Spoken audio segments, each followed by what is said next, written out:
नमस्कार मित्रों, कैसे हैं आप सब। आशा करते हैं कि आप अच्छे होंगे। आज का हमारा टॉपिक है एलएलबी के दौरान करें ऐसे 3 काम जिससे बाद में आपको निराशा हाथ ना लगे। जी हाँ, बहुत सारे स्टूडेंट ऐसे हैं जो एलएलबी के दौरान किसी तरह जो है रट्टा मार के पास हो जाते हैं और बाद में उनको बहुत ज़्यादा कठिनाई होती है। चाहे वो लॉ के क्षेत्र में अधिवक्ता बनना चाहें, चाहे वो जुडिशरी में जाना चाहें, दोनों के लिए उनको आगे चल के बहुत ही कठिनाई होती है। तो आज हम वही 3 काम बताने वाले हैं जिससे उनका जीवन आगे जो है सुगम हो जाएगा अगर वो एलएलबी कर रहे हैं तो। पहला काम क्या होना चाहिए उनका कि एलएलबी के दौरान ही जो है लॉ की पढ़ाई उनको करनी चाहिए। उनको होता क्या है कि जैसा हमने बताया कि वो जो है क्वेश्चन बैंक ले लिए और उससे रट्टा मार के जो है किसी तरह वो पास हो जाते हैं।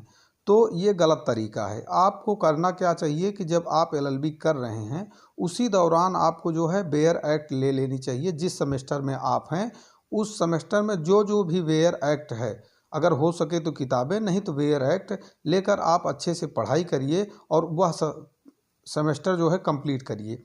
सेमेस्टर कंप्लीट होते होते आपके जितने भी सब्जेक्ट हैं वो पूरी तरह आने लगेंगे और पूरी तरह कंप्लीट हो जाएंगे, जिससे आपको भविष्य में समस्या नहीं होने वाली है। और दूसरा काम आपको क्या करना चाहिए, वह दूसरा काम ये है कि आपको एलएलबी करने के दौरान ही जो है कोर्ट को ज्वाइन करना चाहिए। जी हाँ, आप उसी दौरान जो है कोर्ट ज्वाइन करिए। जो भी समय बचता है बीच बीच में आप कोर्ट आते जाते रहिए। कोर्ट आने जाने से जो है कोर्ट की कार्रवाइयों का ज्ञान आपको होगा और आगे चल के जो है वो दोनों क्षेत्र में हमने बताया आपको कि चाहे आप अच्छे अधिवक्ता बनना चाहते हैं या जुडिशरी में जाना चाहते हैं, उन दोनों के लिए आपको फ़ायदेमंद ही रहेगा कि कोर्ट की कार्रवाइयाँ देखेंगे, कैसे लोग वहाँ अपनी बातों को रखते हैं, कैसे उठते हैं, कैसे बैठते हैं, क्या बिहेव होता है कोर्ट में, कौन कौन से प्रोसीजर फॉलो किए जाते हैं। ये सारी जानकारी आपको कोर्ट के माध्यम से ही आएगी। नहीं तो बहुत ऐसे लोग हैं जो पढ़ के भी एलएलबी मान लीजिए कर भी लिए, उसके बाद जब कोर्ट जाते हैं तो 4 से 5 साल उनका समय वेस्ट हो जाता है, इस कारण ही कि वो कोर्ट को की कार्रवाइयों को जानते ही नहीं। तो इसलिए आपको क्या करना चाहिए, दूसरा काम कोर्ट ज्वाइन करना चाहिए।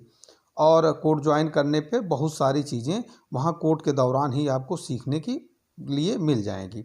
अब तीसरा काम क्या होना चाहिए, तीसरा काम ये होना चाहिए आपका कि कॉलेज में जो है मूट कोर्ट चलता है, कॉलेज के मूट कोर्ट में हिस्सा लीजिए। आपको कॉलेज के मूट कोर्ट में हिस्सा इसलिए लेना है क्योंकि जिस तरीके से कोर्ट की कार्रवाइयाँ होती हैं उसी तरीके से एक बनाया जाता है, पूरा मूट कोर्ट का क्लास होता है।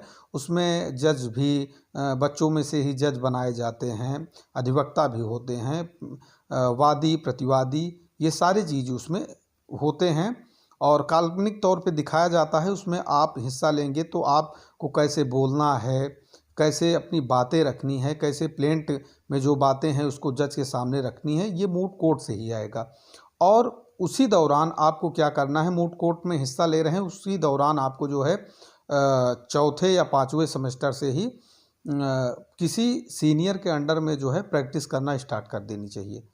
होगा क्या कि जो दूसरे मैंने आपको बताया कोर्ट ज्वाइन, जब कोर्ट आप ज्वाइन किए रहेंगे तभी आप जान पाएंगे कि इस कोर्ट में अच्छे अधिवक्ता कौन हैं, किन के साथ हमको जो है ज्वाइन होना चाहिए। तो आपको उसी दौरान जो है किसी अधिवक्ता के चेम्बर को ज्वाइन कर लेना चाहिए और उनसे कहिए कि सर मैं आपके चेम्बर आने की कोई फ़ीस नहीं लूँगा, मैं फ्री ऑफ कास्ट काम सीखना चाहता हूँ, आप हमको काम सिखाइए, जो भी होगा आप हमको काम बताएंगे तो मैं वो काम करूँगा। तो ये 3 काम कौन कौन से हैं कि एलएलबी के दौरान ही लॉ की पढ़ाई करें आप, और दूसरा कोर्ट ज्वाइन करें, तीसरा कॉलेज के मूट कोर्ट में हिस्सा लीजिए। इससे आप आगे चल के अच्छे अधिवक्ता भी बन पाएंगे और अगर जुडिशरी में जाना चाहते हैं तो वहाँ भी अच्छा परफॉर्मेंस आपका रहेगा। इस तरह के वीडियो देखने के लिए हमारे चैनल को लाइक, शेयर और सब्सक्राइब करें। धन्यवाद मित्रों।